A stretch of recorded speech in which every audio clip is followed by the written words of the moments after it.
Radio lime news update. നമസ്കാരം. Lime news അപ്ഡേറ്റിലേക്ക് സ്വാഗതം. വാർത്തകളുമായി അരുൺ. UK-യിലെ ലേബർ മന്ത്രിസഭയിൽ നിന്നും ആദ്യ രാജി. ഏറ്റവും പ്രായം കുറഞ്ഞ മന്ത്രി എന്ന പദവിയുമായി എത്തിയ ഗതാഗത മന്ത്രി ലൂയിസ് ഹൈഗാണ് രാജിവെച്ചത്. നീതിന്യായ മന്ത്രി ഹെയ്ഡി അലക്സാണ്ടറിനെ പകരം നിയമിച്ചതായി ഡൌണിംഗ് സ്ട്രീറ്റ് അറിയിക്കുന്നു. കീർ സ്റ്റാർമർ മന്ത്രിസഭയിലെ ഗതാഗത സെക്രട്ടറിയും 2015 മുതൽ ഷെഫീൽഡ് ഹില്ലെ പാർലമെന്റ് മണ്ഡലത്തിൽ നിന്നുള്ള MP-യുമാണ് ഇദ്ദേഹം. 2013 ഒരു വർക്ക് മൊബൈൽ ഫോൺ മോഷണം പോയെന്ന് പോലീസിനോട് നുണ പറഞ്ഞതുമായി ബന്ധപ്പെട്ട ക്രിമിനൽ കേസുമായി കുറ്റസമ്മതം നടത്തിക്കൊണ്ടാണ് ലൂയിസ് ഹൈ ഗതാഗത സെക്രട്ടറി സ്ഥാനം ഒഴിഞ്ഞത്. മന്ത്രിസ്ഥാനം രാജിവെച്ചെങ്കിലും MP ആയി തന്നെ തുടരും.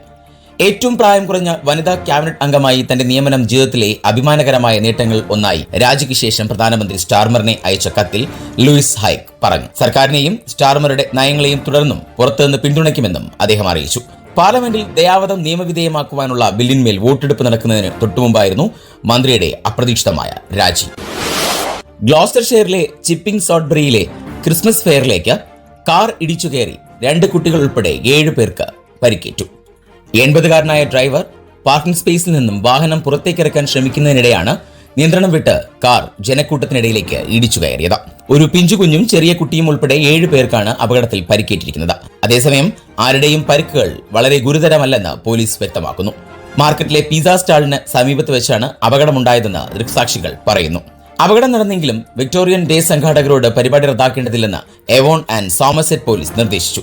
ഇത് പരിഗണിച്ച് ഹൈസ്ട്രീറ്റിലെ ഹോബ്സ് ഹൗസ് ബേക്കറിയിലും ബ്രെഡ് സ്ട്രീറ്റിലും ഹോട്ട് സ്ട്രീറ്റിലും പരിപാടി തുടർന്നു. ചെറിയ വേഗത്തിലെത്തിയ കാറാണ് അപകടമുണ്ടാക്കിയതെന്ന് എവോൺ ആൻഡ് സോമർസെറ്റ് പോലീസ് സ്ഥിരീകരിച്ചു. 5 മുതിർന്നവരും 2 കുട്ടികൾ ഉൾപ്പെടെ 7 കാൽനട യാത്രക്കാർക്കാണ് പരിക്കേറ്റതെന്ന് അധികൃതർ കൂട്ടിച്ചേർക്കുന്നു. പാർലമെന്റിൽ ചരിത്രം കുറിച്ചുകൊണ്ട് ആദ്യ അവതരണത്തിൽ MP-മാർ അനുകൂലമായി വോട്ട് ചെയ്ത അസിസ്റ്റഡ് ഡൈയിങ് ബിൽ അട്ടിമറിക്കാനുള്ള നീക്കം അണിയറയിൽ തുടരുന്നു.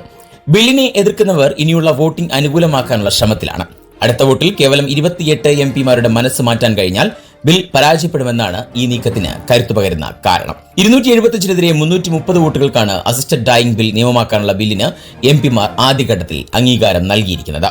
എന്നാൽ ബില്ലിനെ അനുകൂലിച്ച പലർക്കും മനസ്സ് മാറാനുള്ള സമയമുണ്ട് എന്ന് വ്യക്തമാക്കിയതോടെയാണ് ഇത് നിയമമാറി മാറ്റുമോ എന്ന കാര്യത്തിൽ സംശയം ഉയരുന്നത്. രോഗികളോട് ദയാവധത്തെക്കുറിച്ച് നിർദ്ദേശിക്കാൻ ഡോക്ടർമാർക്ക് കഴിയുമെന്നതാണ് പലർക്കും ആശങ്കയായി മാറുന്നത്.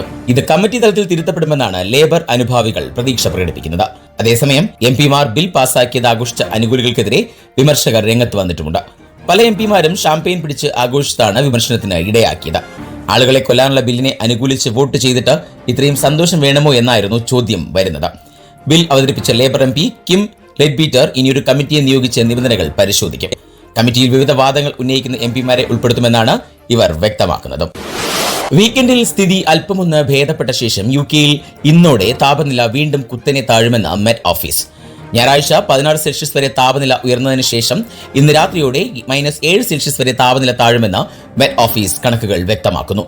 ഞായറാഴ്ചയിലെ ഭേദപ്പെട്ട കാലാവസ്ഥയ്ക്കൊപ്പം UK-യിലെ പല ഭാഗത്തും കാറ്റും മഴയും എത്തും. വെയിൽസ്, നോർത്ത് വെസ്റ്റ് ഇംഗ്ലണ്ട് എന്നിവിടങ്ങളിലാണ് ഈ കാലാവസ്ഥ നേരിടുക. ബാക്കി പ്രദേശങ്ങളിൽ വീക്കെൻഡ് ഭേദപ്പെട്ട നിലയിലാകുമെന്ന് മെറ്റ് പറയുന്നു. ഞായറാഴ്ച 15-16 സെൽഷ്യസ് വരെ താപനില ഉയർന്നിരുന്നു. ചില ഭാഗങ്ങളിൽ കാറ്റും മഴയും ഉണ്ടായിരുന്നു. വെസ്റ്റ് ഭാഗങ്ങളിൽ ഇത് കടുപ്പമായി മാറും. രാജ്യത്തുടനീളം കാറ്റ് നിലനിൽക്കും. മഴ ശക്തമാകുമെങ്കിലും സുപ്രധാന തടസ്സം സൃഷ്ടിക്കുന്ന തോതിൽ വർദ്ധിക്കില്ല എന്നും മെറ്റ് ഓഫീസിന്റെ കാലാവസ്ഥാ കണക്കുകൾ വ്യക്തമാക്കുന്നു. ഇമിഗ്രേഷൻ, ഹൌസിംഗ് വർക്കിനുള്ള ലീഗൽ എയ്ഡ് ഫീസിൽ ചുരുങ്ങിയത് 10% വർധനവ് പ്രഖ്യാപിക്കാൻ ഒരുങ്ങി മന്ത്രിമാർ. നിരക്ക് വർദ്ധിപ്പിക്കാത്ത നടപടി സിസ്റ്റത്തെ സ്തംഭിപ്പിക്കുകയാണ് എന്ന് അഭിഭാഷകർ മുന്നറിയിപ്പ് നൽകുന്നു. 1996 ശേഷം ഇംഗ്ലണ്ടിലും വെയിൽസിലും അഭയാർത്ഥി വർക്ക് ഫീസിൽ മാറ്റം വന്നിട്ടില്ല. 52 പൗണ്ടിൽ കുടുങ്ങിക്കിടക്കുകയാണ് മണിക്കൂർ ചാർജ്. ഇത് മാറ്റാൻ നടപടി സ്വീകരിച്ചതോടെ ലണ്ടനിൽ 69 പൗണ്ടിലേക്കും ലണ്ടന് പുറത്ത് 65 പൗണ്ടിലേക്കും ഫീസ് ഉയർത്താനാണ് വഴിയൊരുങ്ങുന്നത്. ഹൌസിംഗ്, ഡെപ്റ്റ്, അസൈലം, ഇമിഗ്രേഷൻ ജോലികൾക്കാണ് ഈ നിരക്ക് ബാധകം ആവുക. ഇനി നാട്ടിലെ വാർത്തകൾ. അയ്യപ്പ ദർശനത്തിന് വെർച്വൽ ക്യൂവിൽ ബുക്ക് ചെയ്യുന്നവർ അതത് ദിവസം സമയക്രമം പാലിച്ചെത്തിയാൽ അനാവശ്യ തിരക്ക് ഒഴിവാക്കാനും ബുദ്ധിമുട്ടില്ലാതെ സുഗമമായ ദർശനം സാധ്യമാക്കാനും ഇടയാകുമെന്ന് ജില്ലാ പോലീസ് വ്യക്തമാക്കുന്നു. സ്പോട്ട് ബുക്കിംഗ് 10,000-ആയി നിജപ്പെടുത്തിയിട്ടുള്ളതിനാൽ ശബരിമല സന്ദർശനത്തിന് എത്തുന്നവർ വെർച്വൽ ക്യൂവിൽ ബുക്ക് ചെയ്യുന്നത് നിർബന്ധമാണ്. ദിവസം കഴിയുന്തോറും തീർത്ഥാടകരുടെ എണ്ണം വർദ്ധിക്കും. കഴിഞ്ഞ ദിവസം രാവിലെ 11 മണി വരെ മാത്രം ദർശനം നടത്തിയവരുടെ എണ്ണം 30,882 ആണ്. ഇതിൽ ബുക്ക് ചെയ്ത ദിവസത്തെ സ്ലോട്ടിന്റെ സമയത്തിന് മുൻപോ ശേഷമോ എത്തിയവർ 5,988 ആകെ കണക്കാക്കുമ്പോൾ ദർശനത്തിനായി നട തുറന്നത് മുതൽ ഇന്നലെ രാവിലെ 11 വരെ ദർശനം നടത്തിയത് 11,45,625 പേരാണ്. 15 മുതൽ ഇതുവരെ ബുക്ക് ചെയ്ത ദിവസത്തെ സ്ലോട്ടിന്റെ സമയത്തിന് മുൻപോ ശേഷമോ എത്തിയവർ 2,07,202 ആണ്. ഇത് സൂചിപ്പിക്കുന്നത് സ്ലോട്ടിന്റെ സമയക്രമം പാലിക്കാതെ ദർശനത്തിനെത്തുന്നവരുടെ എണ്ണം വർദ്ധിക്കുന്നു എന്നത് തന്നെയാണ്. റെഡ് അലർട്ട് പ്രഖ്യാപിച്ച പത്തനംതിട്ടയിൽ മഴ ശക്തമാകുന്ന സാഹചര്യത്തിൽ ശബരിമല തീർത്ഥാടകർക്ക് മുന്നറിയിപ്പുമായി പത്തനംതിട്ട ജില്ലാ ഭരണകൂടം. വനത്തിൽ ശക്തമായ മഴയുള്ളതിനാൽ നദിയിൽ ജലനിരപ്പ് ഉയരാൻ സാധ്യതയുണ്ട് എന്നും തീർത്ഥാടകർ പമ്പാ നദിയിൽ കുളിക്കാനിറങ്ങരുതെന്നും ജില്ലാ ഭരണകൂടം മുന്നറിയിപ്പ് നൽകുന്നു. മലയോര മേഖലയിലേക്കുള്ള രാത്രിയാത്ര നിരോധിച്ചു. രാത്രിയാത്രയിൽ ശബരിമല തീർത്ഥാടകർക്ക് ഇളവ് അനുവദിച്ചിട്ടുണ്ട്. കോഴിക്കോട് താമരശ്ശേരിയിൽ കഴിഞ്ഞ ദിവസം രാത്രിയിൽ ഇറങ്ങേണ്ട സ്റ്റോപ്പിൽ നിർത്തിയില്ലെന്ന പെൺകുട്ടിയുടെ പരാതിയിൽ KSRTC ബസ് ജീവനക്കാരനെതിരെ നടപടിയുമായി ഗതാഗത വകുപ്പ്. സംഭവത്തിൽ മന്ത്രി KV Ganesh Kumar KSRTC vigilance ഡയറക്ടറോട് അടിയന്തര റിപ്പോർട്ട് ആവശ്യപ്പെട്ടു. താമരശ്ശേരി സ്വദേശിയായ 19 വയസ്സുകാരിക്കാണ് ദുരനുഭവം ഉണ്ടായത്. രാത്രി 10 മണിക്ക് ആവശ്യപ്പെട്ട സ്റ്റോപ്പിൽ ബസ് നിർത്തിയില്ല എന്നാണ് പരാതി. ബാംഗ്ലൂരിൽ നിന്ന് താമരശ്ശേരിയിലേക്കുള്ള യാത്രയിൽ ഒറ്റയ്ക്കായിരുന്നു പെൺകുട്ടി. സാധാരണ രാത്രി 8:30 ബാംഗ്ലൂരിൽ നിന്നുള്ള KSRTC സ്കാനിയ ബസ് താമരശ്ശേരിയിൽ എത്തുക. എന്നാൽ കഴിഞ്ഞ ദിവസം രാത്രി ബസ് എത്തിയത് രാത്രി 10 മണിക്കാണ്. പെൺകുട്ടി ആവശ്യപ്പെട്ടത് താമരശ്ശേരി പഴയ ബസ് സ്റ്റാൻഡിൽ നിർത്തണമെന്നായിരുന്നു. എന്നാൽ അവിടെ നിർത്താൻ പറ്റില്ലെന്നും താമരശ്ശേരി ഡിപ്പോയിൽ നിർത്താമെന്നും ബസ് ജീവനക്കാർ പറയുകയായിരുന്നു. 1/2 കിലോമീറ്റർ മാറി ഡിപ്പോയിൽ ബസ് നിർത്തി. പിന്നീട് പഴയ ബസ് സ്റ്റാൻഡിൽ കാത്തുനിന്ന പെൺകുട്ടിയുടെ പിതാവ് ഡിപ്പോയിലെത്തി പെൺകുട്ടിയെ കൂട്ടുകയായിരുന്നു. തനിച്ച് യാത്ര ചെയ്യുന്ന പെൺകുട്ടികൾ ആവശ്യപ്പെട്ടാൽ രാത്രി സമയങ്ങളിൽ ബസ് നിർത്തണമെന്നാണ് KSRTCയുടെ ചട്ടം. ഇത് ലംഘിച്ചതിനെതിരെയാണ് പെൺകുട്ടി KSRTC അധികൃതർക്ക് പരാതി നൽകിയത്. ഇനി സ്പോർട്സ് വാർത്തകൾ. സ്വന്തം തട്ടകത്തിൽ നടന്ന ഇന്ത്യൻ സൂപ്പർ ലീഗ് ഫുട്ബോൾ മത്സരത്തിൽ ഒഡീഷ FC ബംഗളൂരു FCയെ തകർത്തു. കലിംഗ സ്റ്റേഡിയത്തിൽ നടന്ന മത്സരത്തിൽ 4-2 ഒഡീഷയുടെ ജയം. ജയത്തോടെ ഒഡീഷ 10 കളികളിൽ നിന്ന് 15 പോയിന്റുമായി 3-ാം സ്ഥാനത്തെത്തി. തോറ്റെങ്കിലും 10 കളികളിൽ നിന്ന് 20 പോയിന്റുമായി 2-ാം സ്ഥാനത്തുണ്ട് ബാംഗ്ലൂരു FC. 11-ാം സീസണിലെ അവരുടെ 2ാമത്തെ മാത്രം തോൽവിയാണിത്. ഞായറാഴ്ച ഡെക്കാൻ അരീനയിൽ ചർച്ചിൽ ബ്രദേഴ്സിനെ 2-1 പരാജയപ്പെടുത്തി 2024-25 ഐ ലീഗ് സീസണിലെ ആദ്യ വിജയം ശ്രീനിധി ഡെക്കാൻ കരസ്ഥമാക്കി. ഗോകുലം കേരള FCക്കെതിരായ അവരുടെ സീസൺ ഓപ്പണറിലെ കഠിനമായ തോൽവിക്ക് ശേഷം ശ്രീനിധി ഡെക്കാൻ പ്രതിരോധം കാണിച്ചു. ചർച്ചിൽ ബ്രദേഴ്സിന്റെ ആക്രമണങ്ങളെ ശക്തമായ പ്രതിരോധത്തിലൂടെയും ഔട്ട്സൈഡ് ട്രാപ്പിന്റെ ഫലപ്രദമായ ഉപയോഗത്തിലൂടെയും തടയുകയായിരുന്നു. ആൻഫീൽഡിൽ നടന്ന മാഞ്ചസ്റ്റർ സിറ്റിക്കെതിരെ ലിവർപൂൾ 2-0 മികച്ച വിജയം നേടി.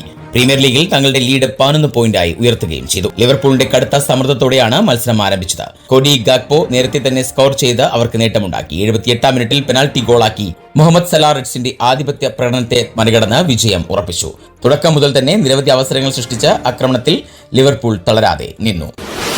ഇനി ഇന്നത്തെ പൗണ്ട് വിനിമയ നിരക്ക് 107.49 ഇന്ത്യൻ രൂപയാണ് ഇന്നത്തെ പൗണ്ട് വിനിമയ നിരക്ക്. ഇതോടെ ഇന്നത്തെ വാർത്താ ബുള്ളറ്റിൻ പൂർണ്ണമാകുന്നു. അടുത്ത ബുള്ളറ്റിനുമായി വരും മണിക്കൂറുകൾ കേട്ടുമുട്ടാം. നന്ദി, നമസ്കാരം.